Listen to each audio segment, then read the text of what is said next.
The other arts imitate and express nature, from which sentiment is drawn. But music neither imitates nor expresses the actual sentiment, but rather draws it from itself and not from nature. Giacomo Leopardi.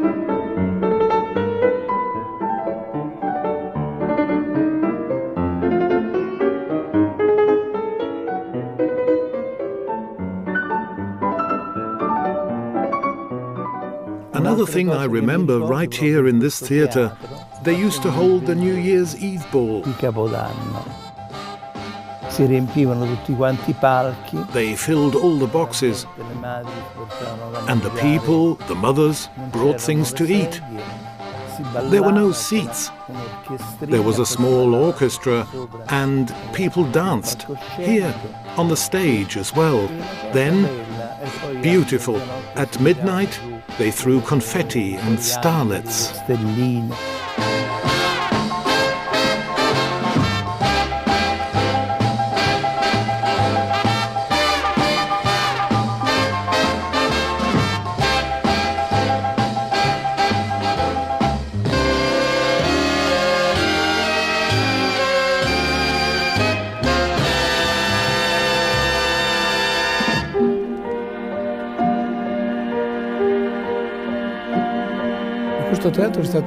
This theatre was opened by Rossini in 1818.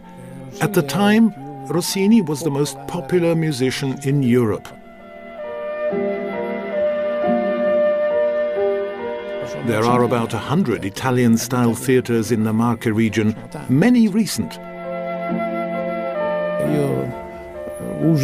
When things go badly, I tend to say they're beautiful, because normally they're wonderful. Every village had its theatre. In practice, it was the families and the village together who set out to create their own theatre. The Marche has wonderful theatres, just wonderful. A fantastic public, incredible human warmth. I gazed at the sky serene, the golden byways, and the courtyard gardens, and there the far-off sea, and here the hills. No mortal tongue could speak the feelings in my breast. To Silvia, Giacomo Leopardi.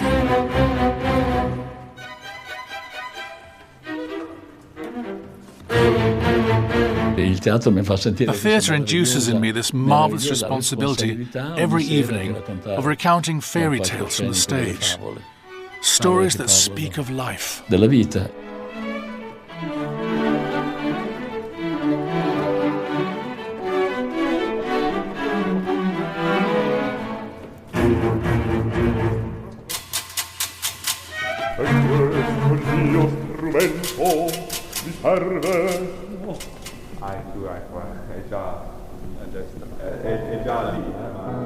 E questo il mio strumento vi serve? No, al momento. Peggio per voi.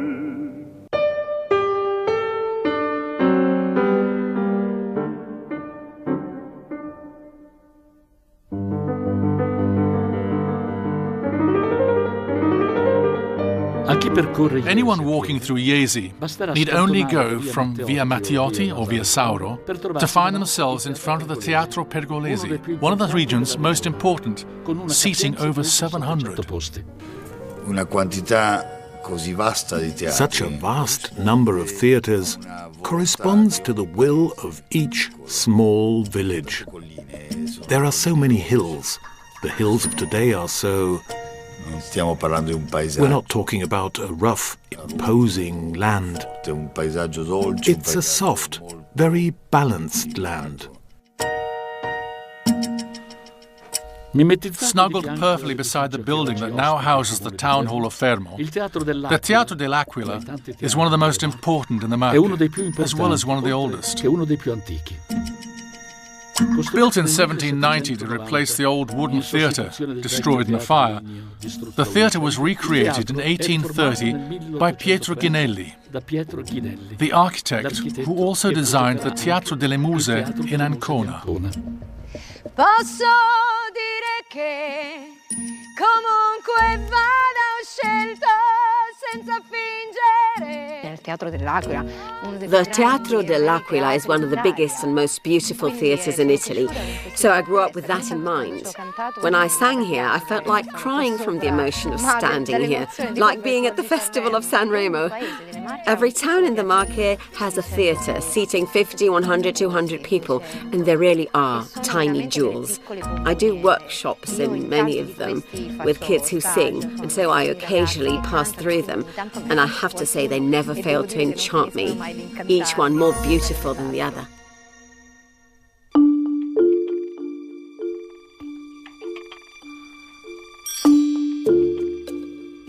Inaugurated in 1827 with two works by Rossini, the Teatro delle Muse in Ancona was constantly in use for 116 years, putting on nearly 3,500 spectacles, until it was destroyed by English bombs, landing directly on the building. After years of rebuilding, it reopened in 2002 with an entirely new internal architecture. Completamente rinnovato.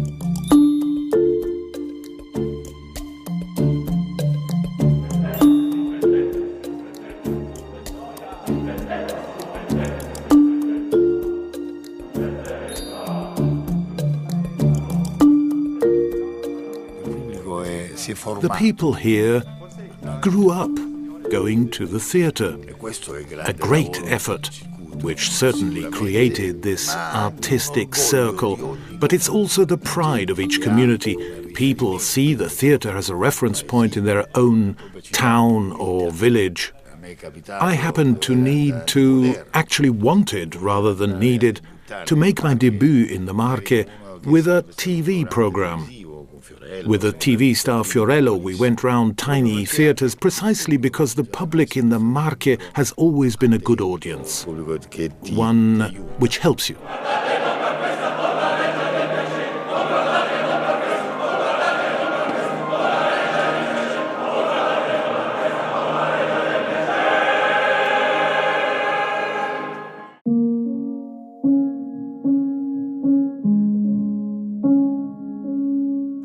The Marche gave birth to at least 3 truly great composers, Pergolesi, Spontini and Rossini. Let's start with Pergolesi, a composer who died very young, at 26. Born in 1710 in Iesi, he studied in Naples and became particularly famous for his Stabat Mater. Giovan Battista Pergolesi, whose real name was Draghi, lived a brief life, but one rich in artistic satisfaction. When he died suddenly in Pozzuoli from tuberculosis at 26, his name was already well known, thanks to such works as The Servant Turned Mistress and Stabat Mater. Signorina, signorina, ingannate.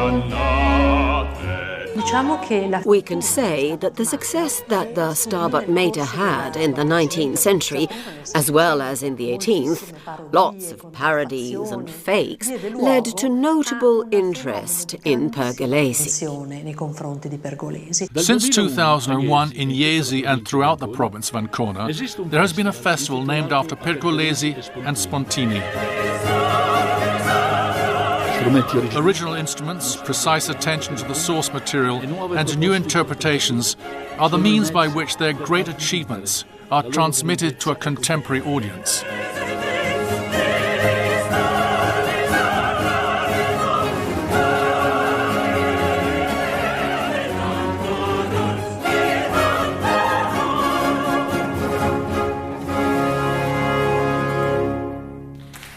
This way of reconsidering past works from a historical perspective has been the key to re-presenting composers who are almost unknown, as in the case of Pergolesi, except for the servant-turned-mistress and Stabat Mater, and of Spontini, apart from the Vestal Virgin.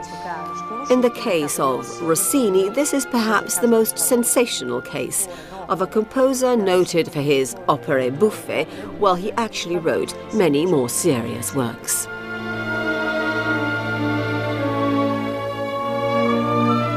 My wife, who clearly reveres them all regardless, would desire numerous plantations all over the hillside, as she wishes that not an inch of ground be without an infinity of most abundant vegetation of all sorts, trees, citruses and flowers.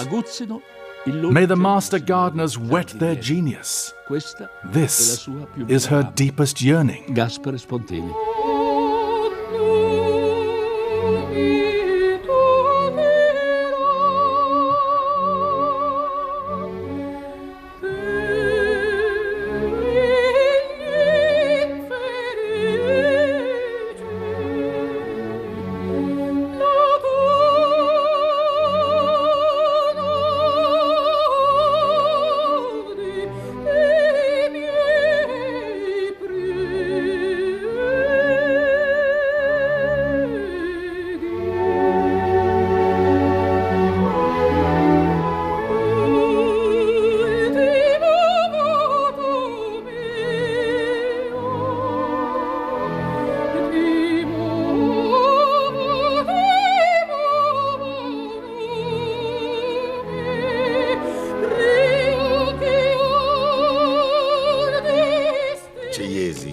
There's Jesi with its Pergolesi and Spontini Festival, but there are also theatres such as Ascoli, Ancona, Fano or Fermo, which also put on local productions of operas. This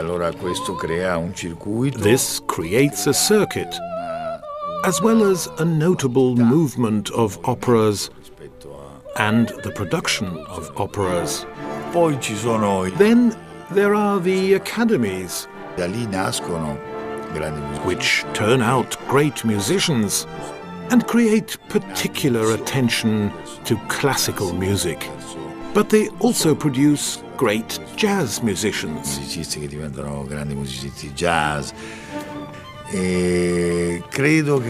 I believe this shows that there is great ferment, a hidden ferment.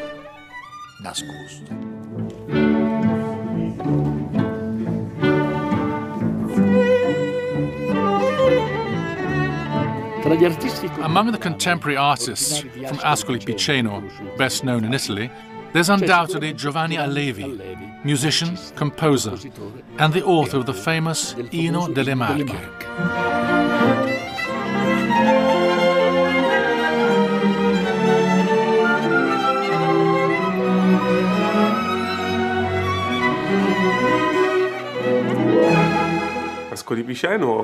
Ascoli Piceno is at the basis of my musical training. I feel profoundly grateful to that school of music, a glorious school, I must say, because it's historical and has produced great musicians.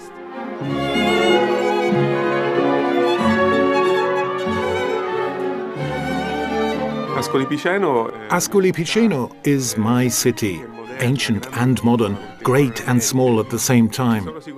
There are places that have remained important for me, such as the foyer of the Ventidio Basso Theatre, which was where the recitals of the Gaspare Spontini Musical Institute were held when I was young, so that when I first met the public and experienced the fear and intoxication of being an artist, of taking a step ahead and sharing my soul with the world.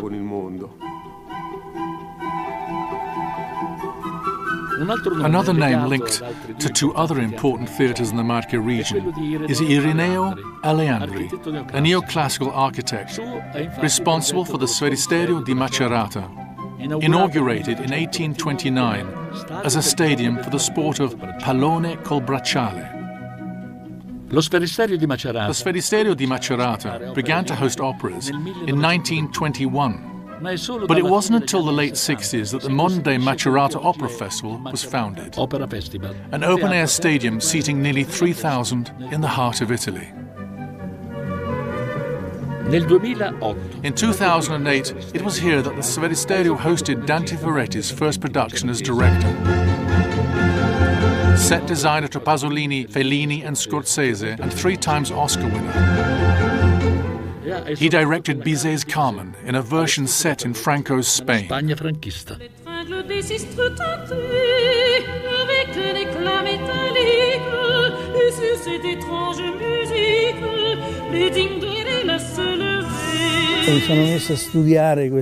I studied this famous Carmen, and it came to me to set it in the 30s, because I didn't like flamenco.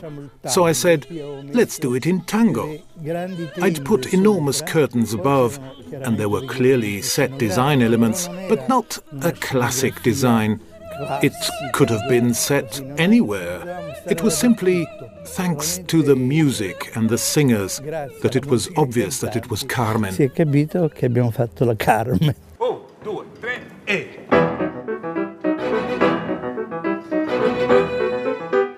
We can say that musicians from the Marche region are all Rossini's grandchildren. How marvelous it is. How did this man conceive melodies so beautiful, so sunny, so bubbly and pleasing, so catchy?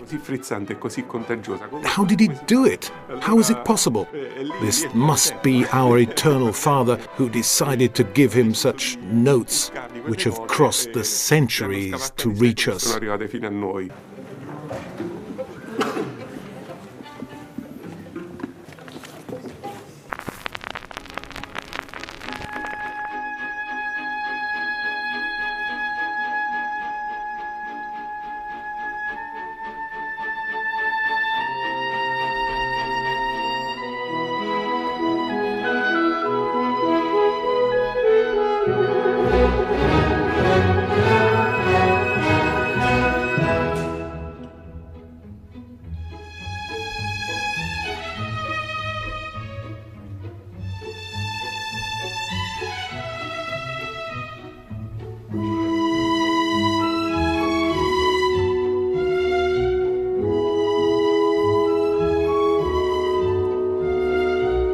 Compositore innanzitutto cosmopolita Rossini. First of all, Rossini is a cosmopolitan composer.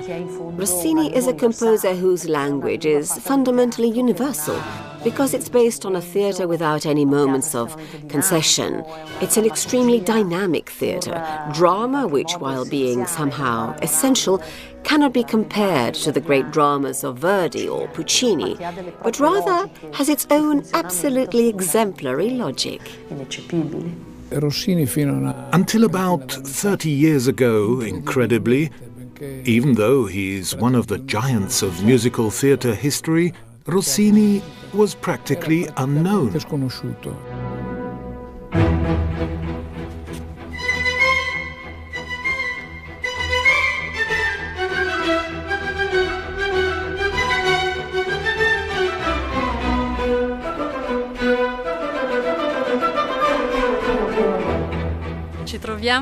Here we are in the gardens of the Roman Philharmonic Academy, a site linked to Rossini for various reasons.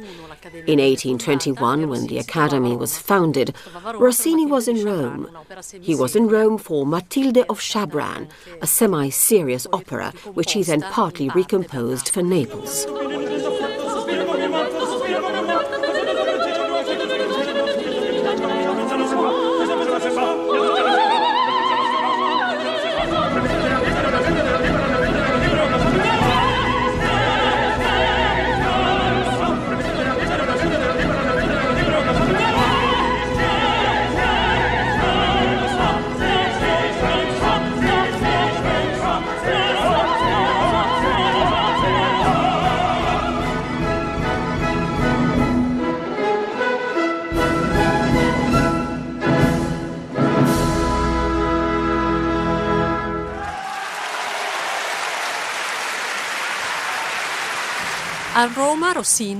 In Rome, Rossini wrote some of his masterpieces, in particular The Barber of Seville and Cinderella.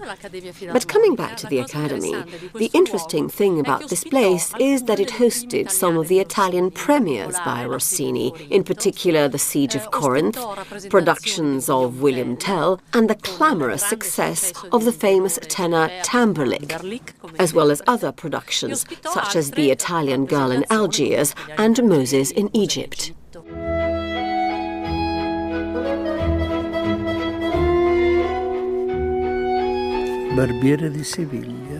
I've also done The Barber of Seville in Rome with Carlo Verdone directing. We staged it at the Teatro dell'Opera and also in the open air at the Roman Forum. It was very beautiful, or so it seemed to me.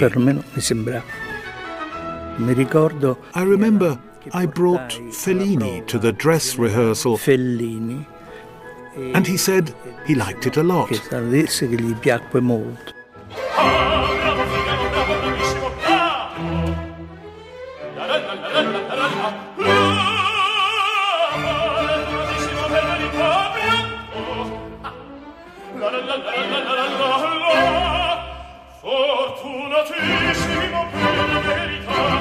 La musica di Rossini. Rossini's music bewitches great spirits. La sera del 23 On the evening of the 23rd of January 1823, a 25-year-old, already well known in national literary circles, was sitting in the Teatro Argentina in Rome to watch The Lady of the Lake. His name was Giacomo Leopardi. Si chiama Giacomo Leopardi.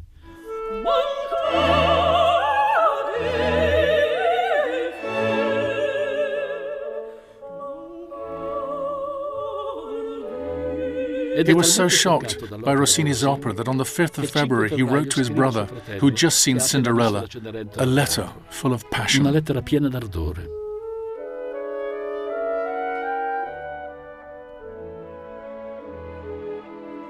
And even I could cry, were it not that the gift of tears has been suspended in me. Giacomo Leopardi. Leopardi.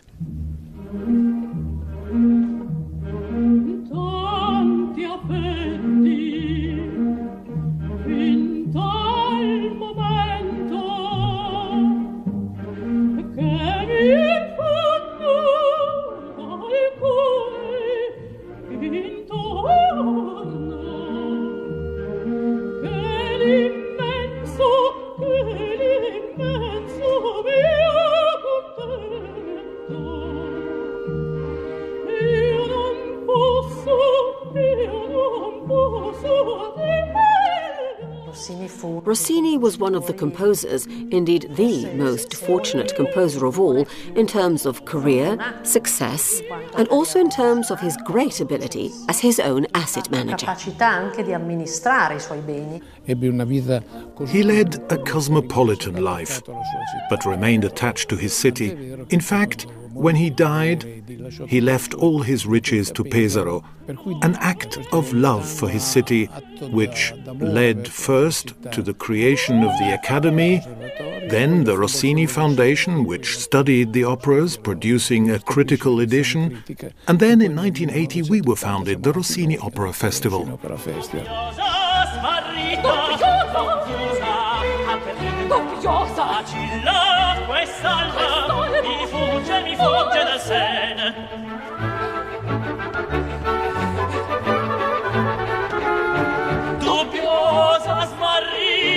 Confusa, attrita, vacilla, quest'alma mi fugge dal sen dubbiosa, smarrita, quest'alma mi fugge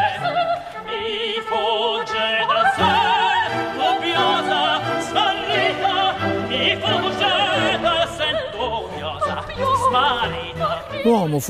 He was a tormented, neurotic man who spent most of his life closed away, closed within himself, reluctant to explain himself, to communicate. Rossini was very careful about his interests. He wasn't sentimental, but rather very determined to defend them, and he must have reckoned that this was the only place capable of ensuring the cult of his music, the exclusive cult of his music, without competing myths, that's to say, the city which ensured his immortality.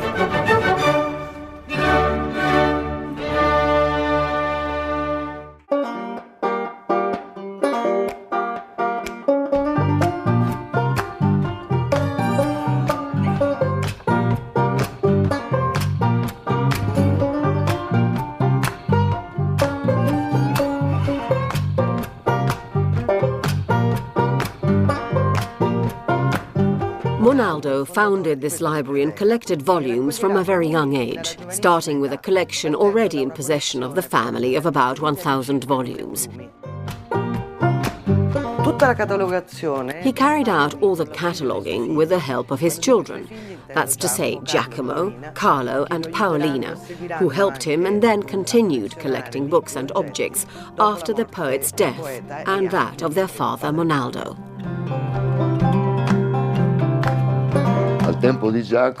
In Giacomo's time, music in the Marche region was a component of social life, a rare moment of relaxation.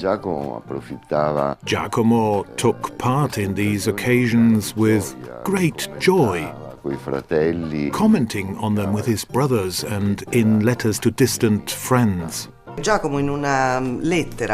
Writing from Rome in a letter to his brother, Carlo, Giacomo wrote, "We have in Argentina," meaning the Teatro Argentina, obviously, the Lady of the Lake, whose music is performed by extraordinary voices. It's astonishing, and even I would cry, were it not that the gift of tears has been suspended in me. Evidently, Giacomo's emotions were very strong, since being able to write such an intense phrase in a letter to a person he loved deeply is proof that the music moved him profoundly. There are few musical instruments in the house, nothing to lead me to think that music was given any particular importance, even though at the time they often met to listen to music, it was a tradition. So the young Leopardis will also have listened to music from a young age. This is the music box, by means of which the young Leopardi children listened to music around 1806-7. So the first piece of music Giacomo heard was probably one of these three.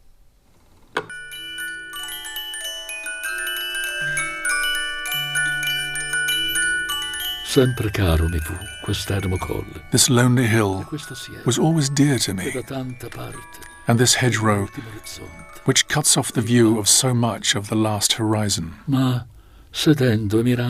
But sitting here and gazing, I can see beyond in my mind's eye unending spaces and superhuman silences and depthless calm, till what I feel is almost fear. And when I hear the wind stir in these branches, I begin comparing that endless stillness with this noise. And the eternal comes to mind, and the dead seasons, and the present living one, and how it sounds. So my mind sinks in this immensity, and foundering is sweet in such a sea. In questo mare.